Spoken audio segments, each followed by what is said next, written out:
Je ne désire que trois petites choses. Regardant Kakita, Doji se fendit de son plus beau sourire, tout en se dissimulant légèrement derrière son éventail. Tout d'abord, je sais que vous êtes un homme sage, un élu, et je voudrais que le monde profite de votre don. Je suis sûr que vous saurez ramener un mort à la vie le jour de notre mariage. Le sourire de Kakita commençait à s'estomper, mais elle poursuivit. Ensuite, je sais que vous êtes un homme de savoir. Pour approfondir l'éducation du peuple de Rokugan, je voudrais que vous disiez à la cour quelle est la taille exacte du monde et combien de temps il faut pour le parcourir d'un bout à l'autre. Enfin, je voudrais que vous m'apportiez un cadeau d'une beauté parfaite. Le mariage est un moment de beauté et de célébration. C'est pourquoi je désire quelque chose dont la beauté ne puisse être égalée. Et alors là, comment vous dire que le Kakita, il est bien embarrassé. Mais il va être aidé par une femme, Yasuki. Et c'est ainsi que la famille Yasuki rejoindra le clan de la grue. Et là, je vous spoil, ces commerçants, ces négociateurs, ces renards finiront par trahir et rejoindre le clan du crabe. Aujourd'hui, au moment où on joue, la famille Yasuki est une famille de commerçants, très étrange pour des samouraïs, famille de commerçants du clan du crabe. Et donc, je vous épargne ce qui se passe entre le moment où... les péripéties, mais voyons comment Kakita finit par s'en sortir. Tout d'abord, délicieuse fiancée, lança Kakita, vous m'avez demandé de ramener un mort à la vie le jour de notre mariage. Portant la main à un petit sac, Kakita en sortit un morceau de bois sec. J'ai trouvé ceci sur les côtes d'un petit village de pêcheurs, bien loin de la forêt la plus proche. Sa mort est ancienne et remonte à un hiver rude qu'il a vu le séparer de son arbre maternel, être emporté par les vents, pour finalement finir son vol dans les eaux glacées de l'océan. Il a flotté pendant plusieurs mois, inerte et sans vie, avant d'échouer sur la côte sous la pluie estivale. Ce morceau de bois est sans conteste mort, comme tu l'as demandé. Intrigué, Hante leva un sourcil interrogateur, comme The Rock, tandis que Kakita sortait un étrange instrument à cordes de son sac. Dans ce morceau de bois que je vous ai montré, j'ai sculpté ce présent. De ses doigts agiles, Kakita joua une douce mélodie à l'aide du biwa, le premier instrument de ce type jamais créé à Rokugan. Le biwa produisit des notes pures dont l'écho se répercuta dans tout le palais. Partout où la musique pouvait s'entendre, les gens s'arrêtaient pour écouter avec émerveillement sa beauté mélodieuse. Quand Kakita eut terminé, personne ne pouvait nier le fait que le bois mort était revenu à la vie. Dame Doji ne put qu'acquiescer. Ensuite, douce fille d'Amaterasu, vous m'avez demandé de vous dire quelle était la largeur du monde et combien de temps il fallait pour le traverser d'un bout à l'autre. La réponse à votre question n'est pas dans le voyage d'un homme, mais dans celui de son compagnon. Si un homme se réveillait lorsque Dame Soleil, votre mère, se lève sur la mer, et l'accompagnait tout au long de son parcours au-dessus des terres, il se retrouverait sans aucun doute de l'autre côté du monde, quand celle-ci va se reposer dans les territoires occidentaux. Le beau sourire de Kakita s'élargissait de plus en plus. Ainsi, puisqu'Amaterasu elle-même est mon guide, je vous réponds qu'il ne faut qu'un seul jour pour parcourir le monde. Les courtisans saluèrent d'un sourire cette élégante démonstration, et Hante lui-même dut se contenir pour ne pas rire de cette réponse habile. Dame Doji rougit légèrement et dissimula son sourire en levant légèrement son éventail. Kakita lui renvoya un sourire malicieux et poursuivit. « Enfin, madame, vous m'avez demandé de vous apporter un objet d'une beauté parfaite, une beauté sans pareille que pas même vous ne pourriez égaler. » Kakita plongea de nouveau la main dans son sac, ce qui provoqua un murmure dans l'assistance. « Trouver la plus belle chose de Rokugan fut très difficile, madame, mais je pense pouvoir vous la montrer. » Les mains refermées sur l'objet qu'il sortait du sac, il s'approcha de sa promise et tendit les bras vers elle. Dame Doji se pencha instinctivement au-dessus des mains closes que Kakita ouvrit alors entre ses doigts, reposait délicatement un petit miroir doré, positionné de manière à ce que Dame Doji puisse voir son visage s'y refléter. Le cœur de la belle était conquis, le mariage de Kakita et Doji fut aussitôt célébré, et les festivités durèrent 7 jours. Voilà comment Kakita épousa une déesse. Et c'est ainsi que la famille Kakita naquit au sein du clan de la grue, le clan de Dame Doji. Hélas, leur fils mourra. On va pas faire trop long sur ce clan, donc je vais pas vous en dire davantage. Et donc Kakita, rappelez-vous, est aussi l'auteur du traité qui s'appelle le Sabre, et le père des duels Yaijutsu, qui règle bien des duels entre les samouraïs, bien des différends entre les samouraïs, qui veulent en découdre. Le duel Yaijutsu, donc qui commence katana dans le saya étant le nom du fourreau. Voilà, et on s'observe, on attend une ouverture, on attend que le premier sille, on dégaine, on frappe, et en général, on tue en un coup. Ah là là. Le clan du lion. Le clan du lion. L'incarnation du Bushido. Le clan du lion, son rôle, c'est de militariser Rokugan en quelque sorte. C'est lui qui a enseigné la stratégie aux hommes. C'est lui qui a fait de simples hommes des soldats conscients du devoir. C'est lui qui incarne le Bushido. J'ai des choses à vous dire concernant le clan du lion pour que vous en compreniez tout l'esprit. Alors ce ne sera pas vraiment de la lecture, c'est des petites infos qu'il faut que je vous donne. La première, ce sont les 10 commandements. 10 commandements d'Akodo.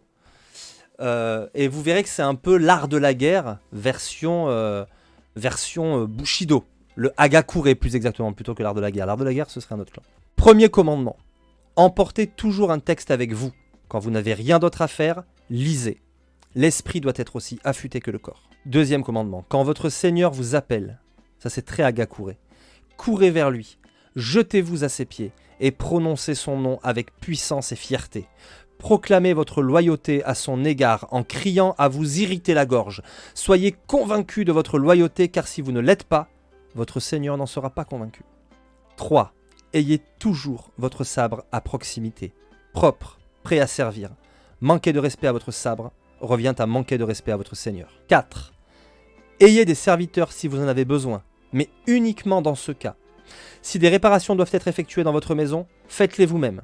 Si des pièces doivent être nettoyées, nettoyez-les. La paresse est un véritable ennemi, et il est toujours préférable pour un samouraï de comprendre quelque chose avant de demander à quelqu'un d'autre de l'accomplir à sa place. 5. Dame Soleil et Seigneur Lune nous ont créés avec une main gauche et une main droite. La main gauche tient la plume. En réalité, ce serait la main droite, mais bon, peu importe. La main gauche tient la plume, la main droite tient le sabre. Souvenez-vous-en. Bon, dans les faits, tous ceux qui ont fait du kendo, c'est vraiment la main gauche qui tient le sabre, mais bon. Sixième commandement, quand vous approchez un haut gradé, laissez vos bras pendre le long de votre corps et inclinez-vous le plus bas possible. Laisser ses mains loin de son sabre est une preuve de confiance. Baisser la tête l'est aussi. Par ces deux actions, vous lui faites comprendre, vous pouvez prendre ma vie si vous le désirez. 7. Levez-vous le matin avant vos serviteurs et effectuez la moitié de leurs tâches avant même qu'ils n'aient eu le temps de se laver. Les hommes suivent l'exemple de ceux qu'ils admirent. Ça c'est très beau, j'aime beaucoup. 8. Les assassins rôdent aux heures tardives. Alors, couchez-vous tôt, puis lorsqu'ils rôderont aux environs de minuit, vous serez frais, reposé et prêt à les recevoir. 9. Lavez-vous. Un homme sale éprouve des démangeaisons et doit se gratter. Un homme qui se gratte est lent. 10. Simple. Lion. Soyez prêt à mourir. Bam! Qu'est-ce qu'il y a? Voilà, ça c'est le clan du lion. Et j'avoue, c'est un peu mes chouchous parce qu'il y a un petit côté psychorigide. forcément qui me plaît bien, quoi. Voilà. Tu sens qu'on est dans la psychorigidité. Tu sens que le mec, il est pas spécialement là pour tricoter, tu vois. Et d'ailleurs, j'ai parlé des Matsu. Donc Matsu, c'est une famille maintenant qui incarne vraiment la férocité du clan du lion. Et j'ai parlé du Genpuku. Vous vous rappelez le passage à l'âge adulte chez le samouraï. En tout cas, le samouraï dans l'univers d'L5K. Pour les Mirumoto, c'est gentil. Hein. Y a moi non plus écrit sur le mur. Et tu dois juste expliquer pourquoi. Parlons du Genpuku Matsu. Comment devient-on un samouraï de la famille Matsu au sein du clan du lion? Pour l'élève de l'école de la famille Matsu, la maturité n'est pas synonyme de joie et de fête, tu m'étonnes, comme c'est le cas dans d'autres écoles. Cette étape est l'occasion pour lui de prouver sa valeur. Elle ne consacre pas une valeur déjà acquise. La cérémonie dure, stricte et inflexible, comme tous les autres aspects de l'appartenance à la famille Matsu, mais elle est également synonyme d'un très grand honneur sur ceux qui y survivent. Ceux qui y survivent peuvent se considérer comme faisant partie des meilleurs combattants que l'Empire d'Emeraude ait jamais connu.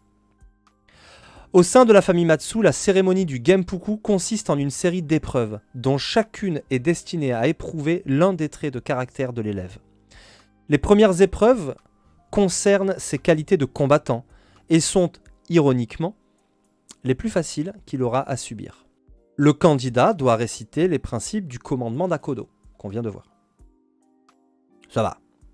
Prouver qu'il peut utiliser une vingtaine d'armes de guerre. Ça va.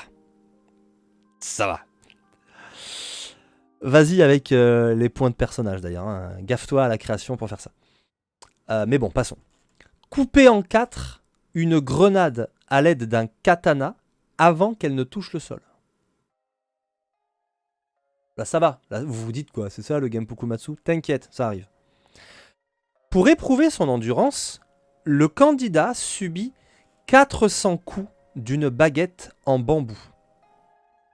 Les coups ne laissent pas de marque permanente, mais sont excessivement douloureux et entament la résistance du candidat, parfois jusqu'à l'épuisement.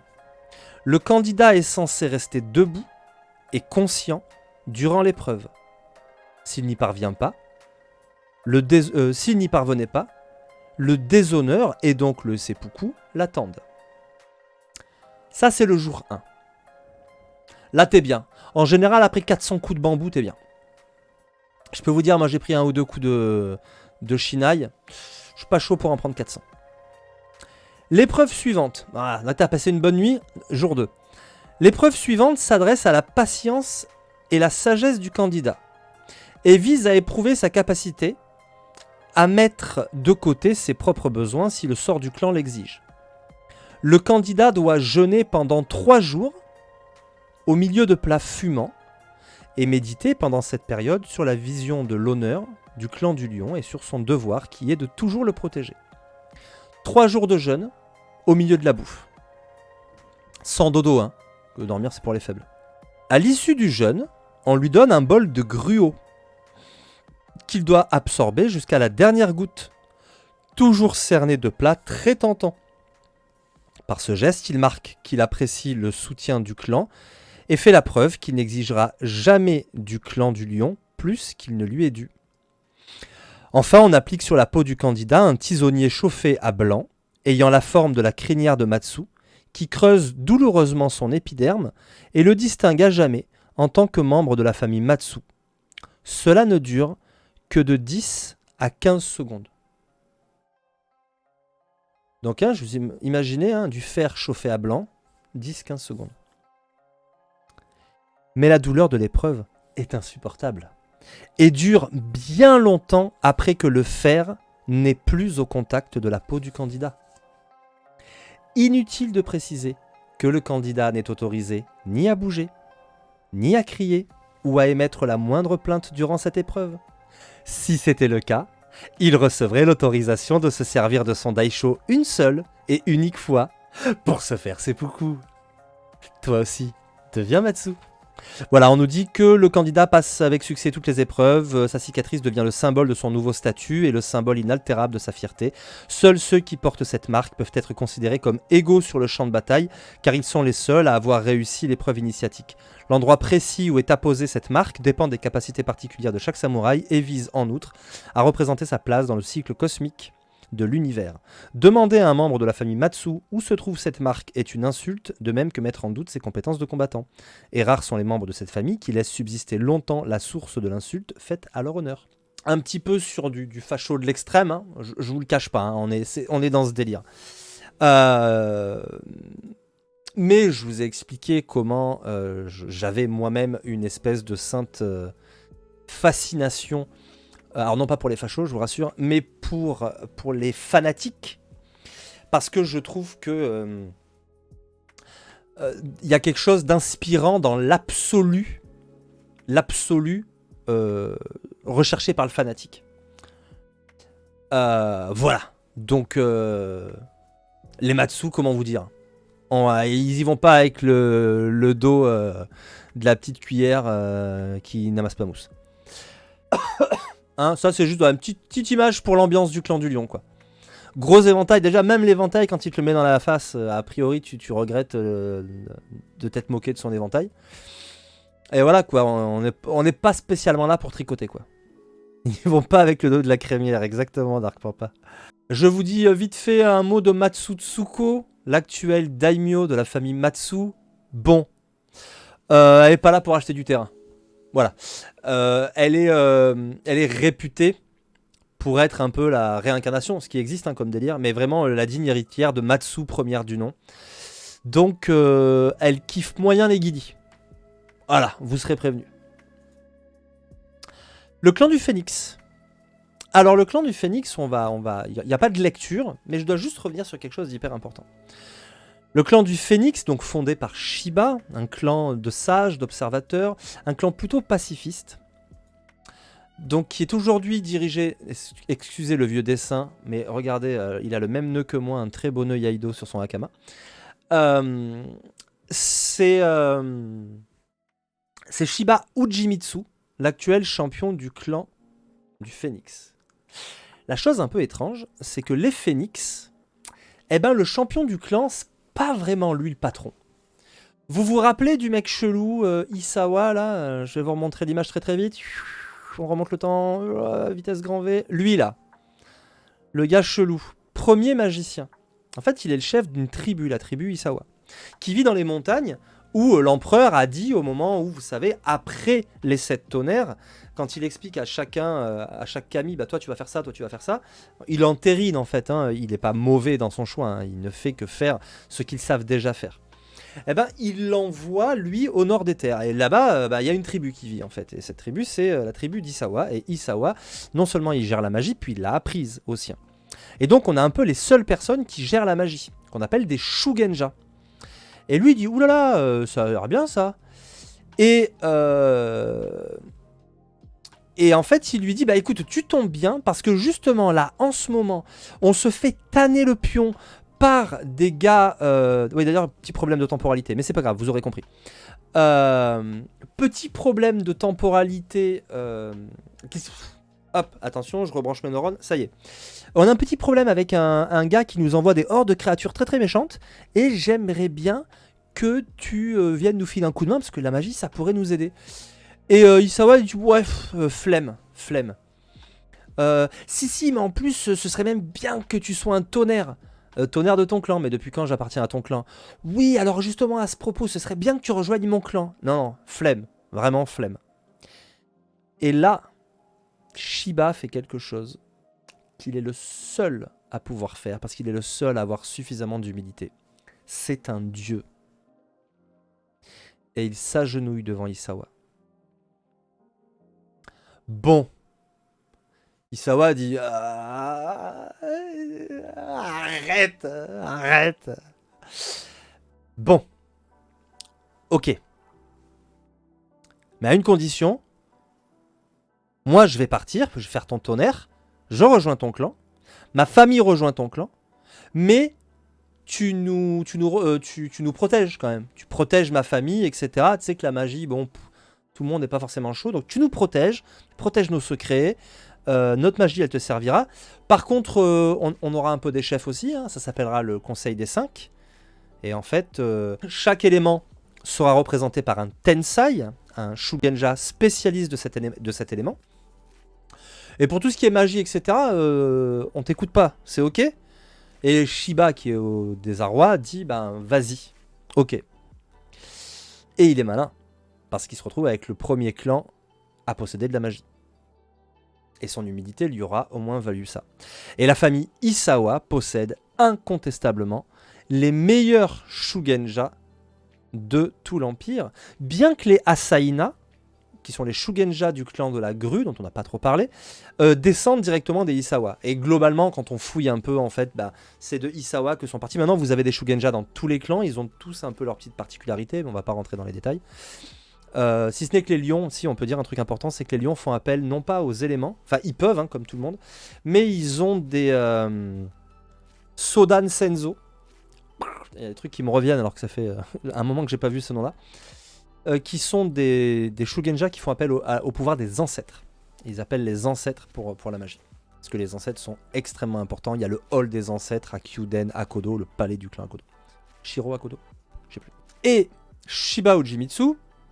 Et voilà, et donc personnage important quand même à citer. Aujourd'hui, donc le Shiba Ujimitsu est le champion du clan.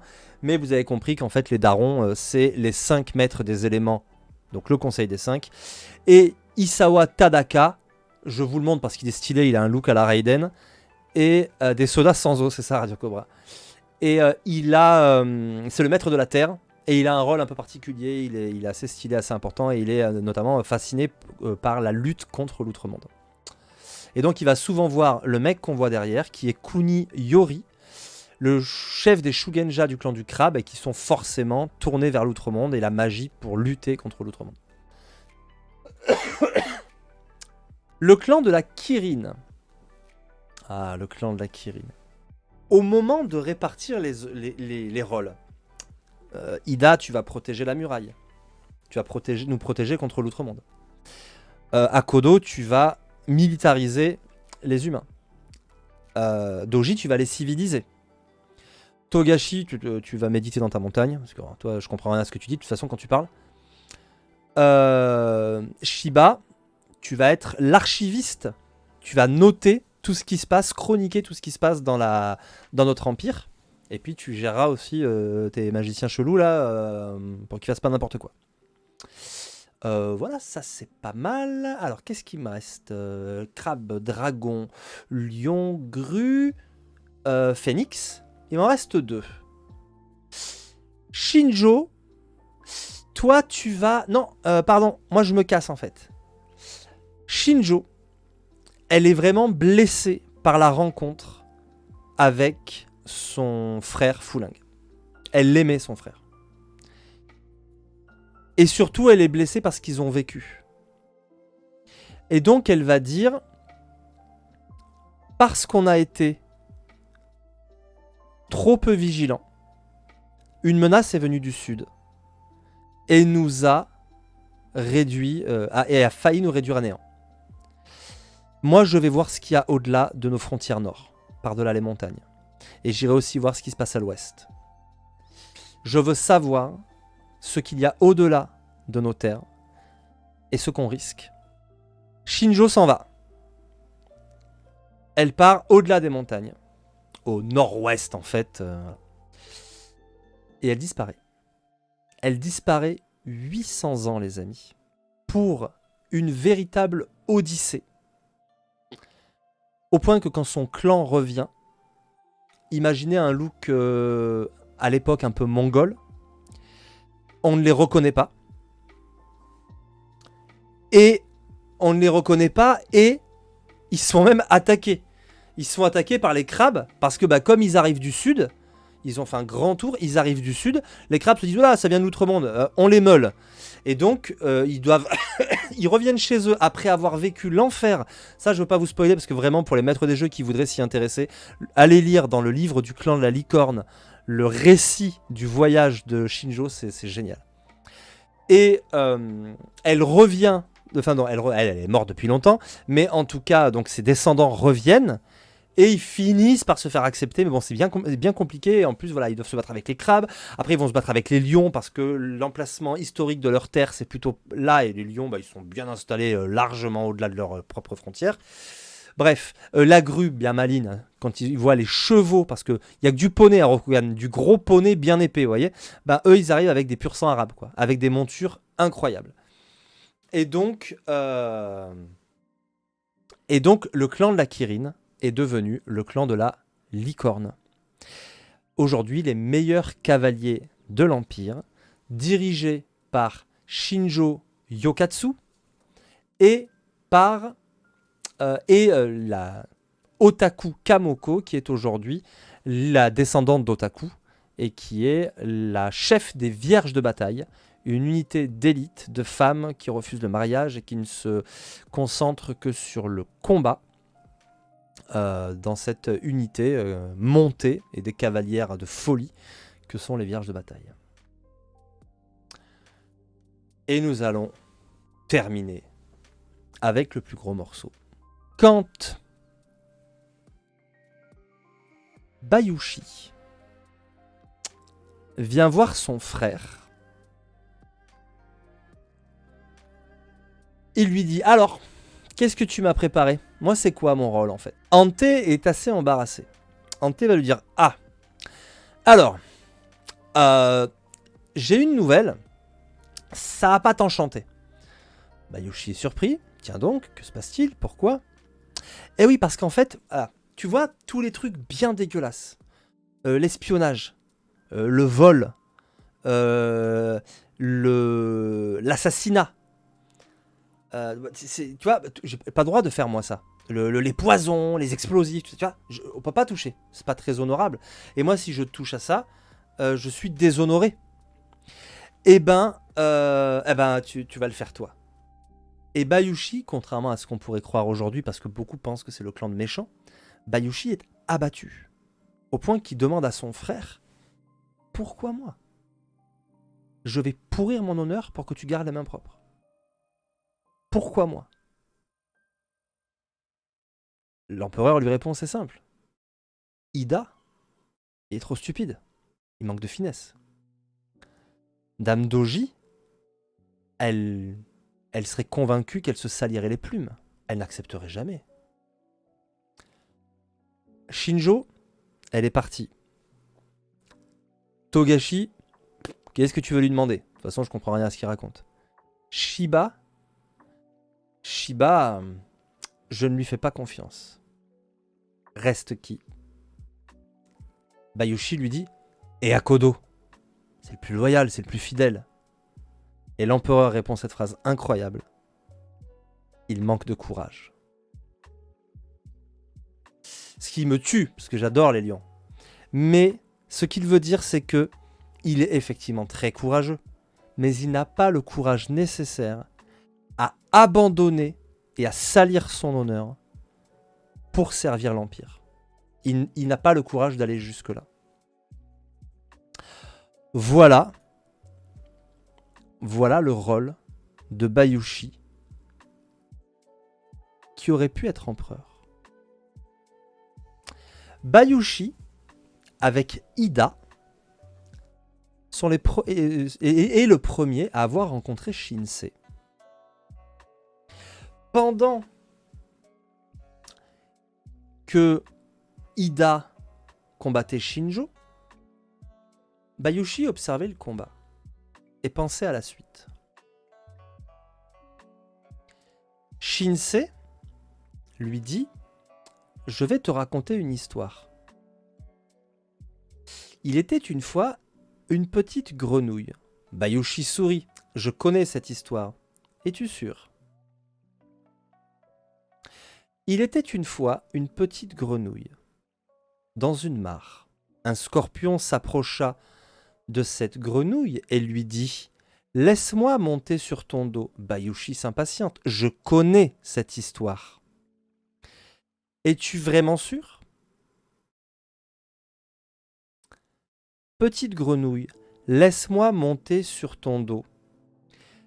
Ah, certainement pas, petit scorpion. Si tu montes sur mon dos, tu me piqueras et je mourrai. Mais je connais cette histoire. Es-tu vraiment certain? Le regard de Shinsei se fait plus accusateur, au point que Bayushi n'ose plus rien dire. Le scorpion monte sur le dos de la grenouille, car il lui dit « Mais si je te pique et que tu meurs, nous nous noierons tous les deux. » Convaincu par la sagesse de cet argument, la grenouille accepte que le scorpion lui monte sur le dos. Elle nage, et arrivée au milieu de l'étang, elle sent une brûlure dans son dos. Le scorpion l'a piquée. Mais je connais cette histoire. Shinsei regarde intensément Bayushi. Es-tu vraiment certain? Mais petit scorpion, pourquoi m'as-tu piqué?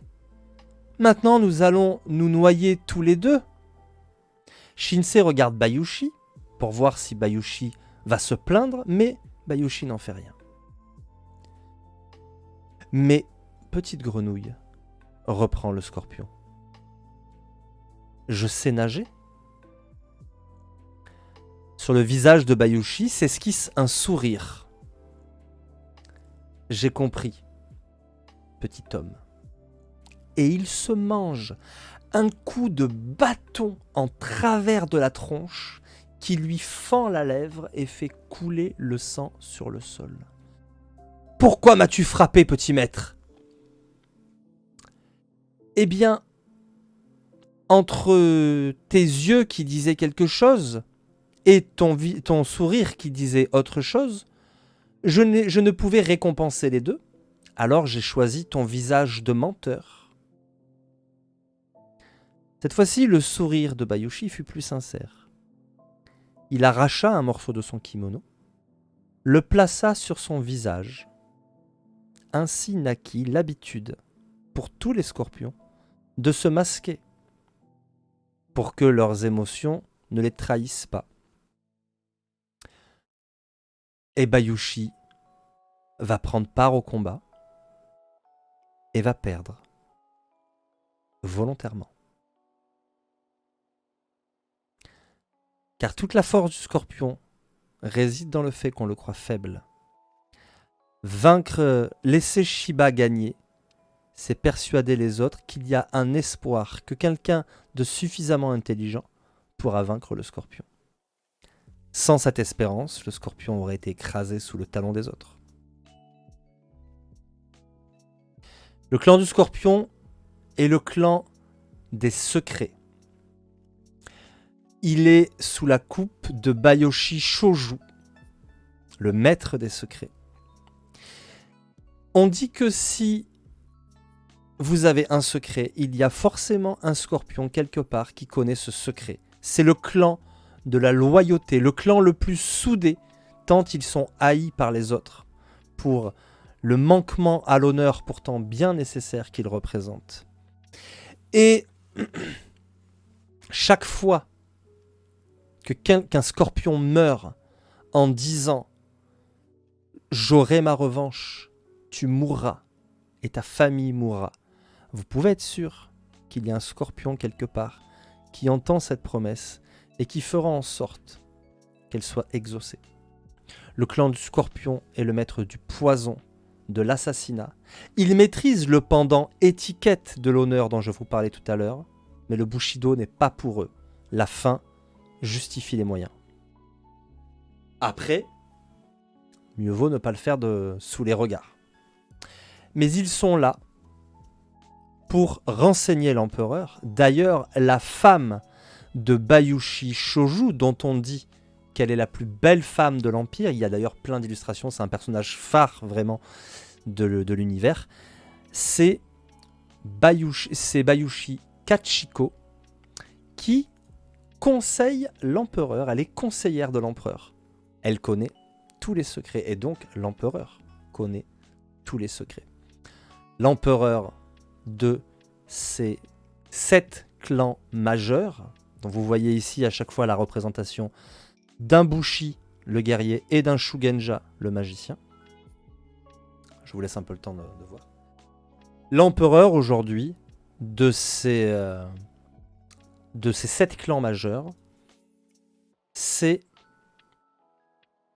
Hantei, 38e du nom. Vous voyez à côté de lui son fils, Hantei Sotori. Et au moment où on démarre le jeu en première édition, on est là. Je vous ai présenté ce gros univers. Je vais vous faire une dernière lecture avant de vous quitter. C'est une lecture qui concerne le clan du Scorpion, justement, et qui est absolument incroyable. Elle est un petit peu longue, alors installez-vous confortablement. Et ensuite, voilà, je répondrai à 2-3 questions. Et on aura fini. Avec ça, vous pouvez partir jouer à L5A. Regardez juste les règles. Les règles, je peux vous les dire en 2 mots, c'est très simple, elles sont géniales. Vous avez besoin que de ça. Un des 10. Il vous en faut jusqu'à 10. D'ailleurs, il y en a aux couleurs des clans et tout. Enfin, voilà. Moi, évidemment, hein, j'ai tous les clans. Bref, voilà. Évidemment. Vous avez une caractéristique, on va dire agilité. Vous avez une compétence, on va dire athlétisme. Je vais éviter d'utiliser les termes japonais pour pas vous perdre. Donc, agilité, on va dire que j'ai 3. Athlétisme, on va dire que j'ai 2. Ça veut dire que je vais lancer 5 des 10.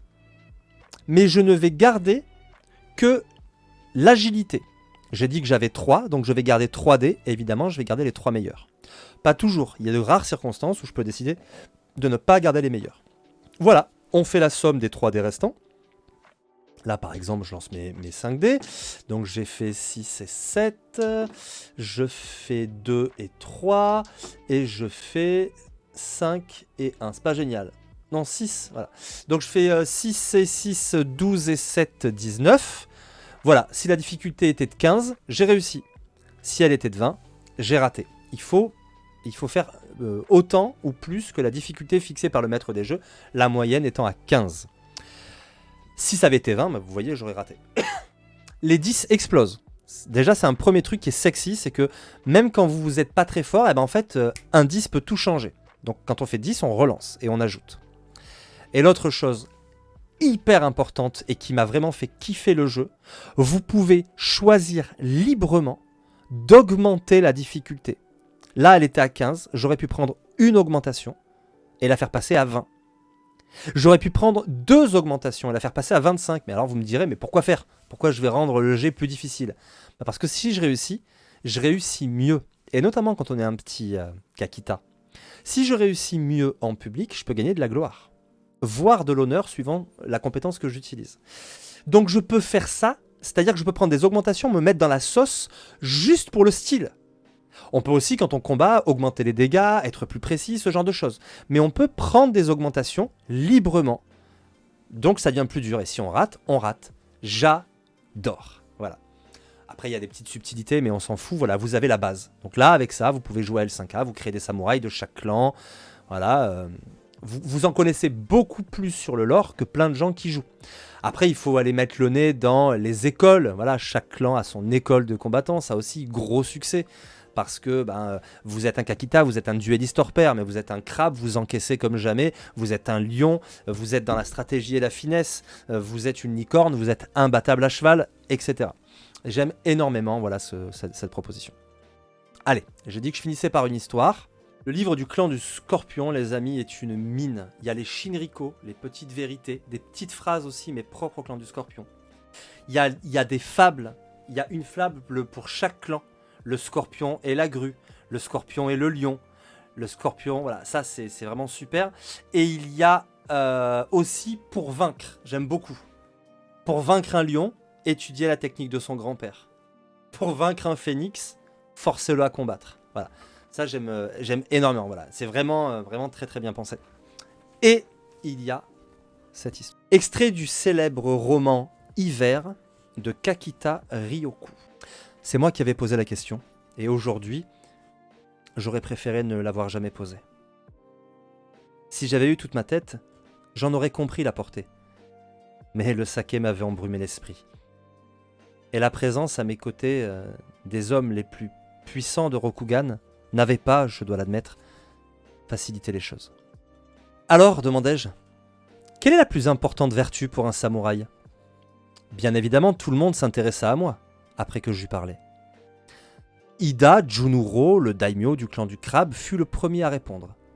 Ses bras puissants m'avaient toujours grandement impressionné. « La force !» cria-t-il. « Car un homme faible n'est pas un homme !» Il y eut de nombreuses approbations silencieuses dans la salle. Mais Akodo Kyunjin s'avançait déjà. « Le courage !» dit-il calmement. « Car la force d'un homme n'est rien si c'est un lâche. Elle ne lui servira qu'à fuir. » La sagesse du membre de la famille Akodo provoqua des acquiescements plus nombreux. Mais le silence se fit lorsque le membre du clan de la licorne parla. « L'intelligence, je pense, » dit le jeune Shinjo Yuni. « La force et le courage sont certes des vertus importantes, mais sans intelligence, un homme ne pourra tirer parti d'aucune d'elles. »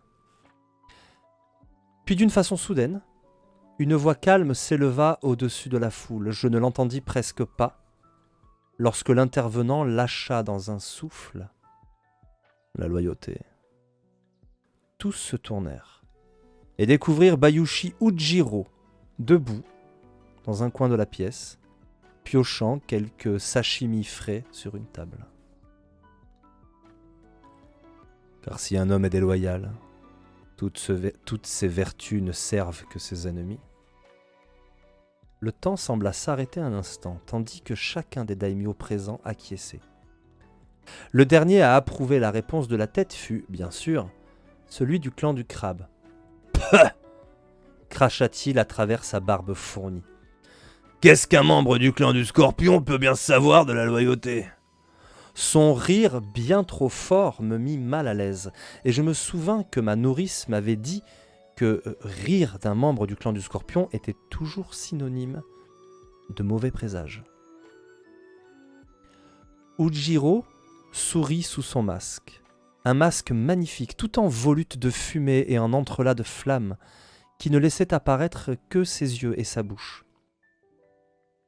Il s'avança face au puissant daimyo du clan du crabe.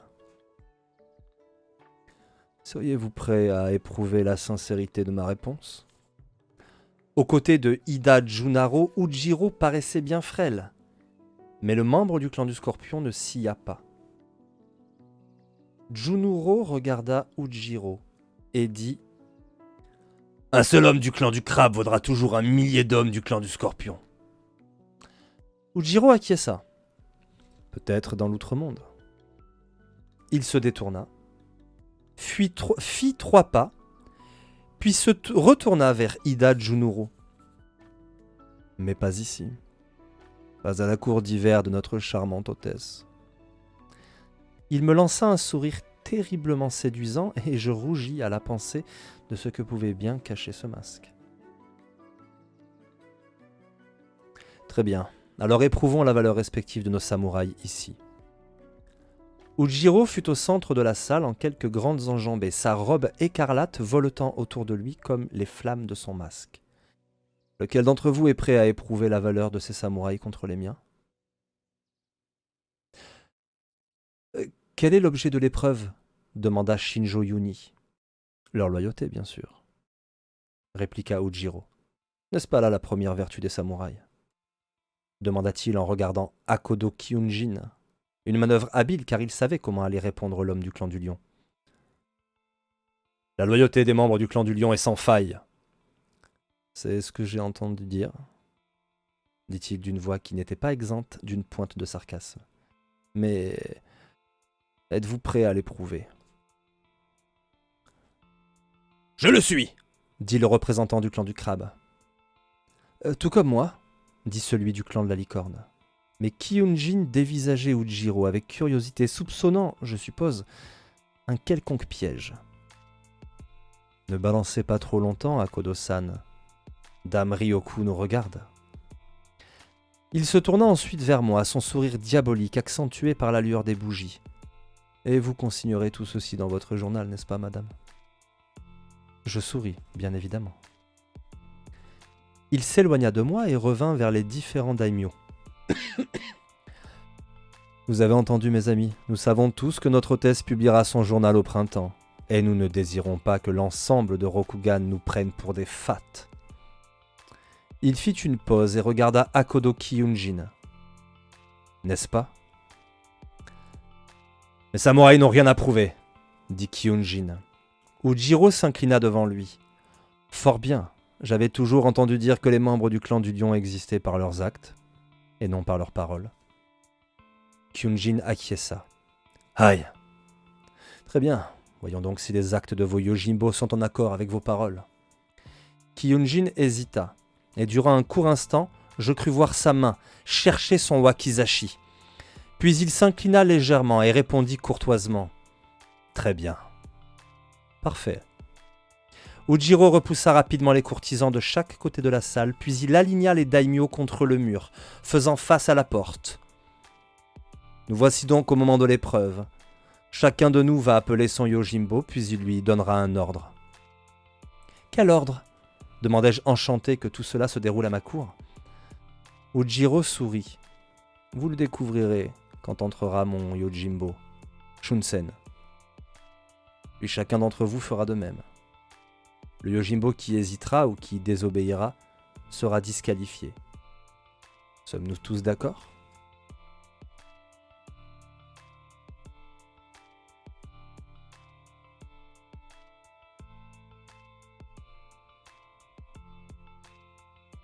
Les autres daimyo acquiescèrent. Kyunjin opina le dernier. Très bien, que l'épreuve commence. Il se tourna vers moi. Madame, dit-il d'une voix douce et délicate, voudriez-vous avoir l'obligeance de faire venir Shunsen dans cette salle? J'acquiesçai et me levai en direction du salon. J'y trouvai les Yojimbo de chacun des daimyo, en train de manger du riz agenouillé sur une natte. Shunsen, dis-je. Et le Yojimbo du clan du Scorpion posa son bol de riz, courut jusqu'à moi et s'inclina jusqu'au sol. Votre seigneur requiert votre présence. Shunsen s'inclina rapidement devant moi, puis courut dans la salle, s'agenouiller aux pieds de son daimyo. Il ne s'écoula qu'un bref instant avant que Ujiro ne lui donne son ordre. Mais durant ces quelques battements de cœur, durant cette minuscule fraction de temps, je compris lentement de quoi il retournait. Je voyais les autres daimyo et le mépris et le dédain dans leurs regards. L'excitation faisait s'emballer mon cœur et l'air hivernal faisait frissonner ma peau. Puis je vis Ujiro. Le samouraï du clan du Scorpion ne regardait pas son Yojimbo, mais moi, son hôtesse. Je vis son regard et j'entendis soudain ces mots, comme s'il s'était tenu à côté de moi. Souvenez-vous de ceci, madame. Souvenez-vous de ceci. Et je compris tout d'un coup ce qui était sur le point de se passer. C'était comme un cauchemar, ma gorge ne laissait passer aucun son et le temps même semblait avoir ralenti sa course immuable. J'étais pétrifié, je ne pouvais que contempler la scène et je vis Ujiro donner son ordre tandis que son regard restait planté dans le mien. « Shunsen » dit-il. « Monseigneur »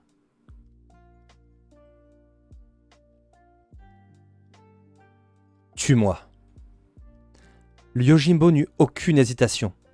Bien, monseigneur. Son katana avait jailli de son saya et transpercé le corps de Ujiro avant que quiconque ait pu faire un geste.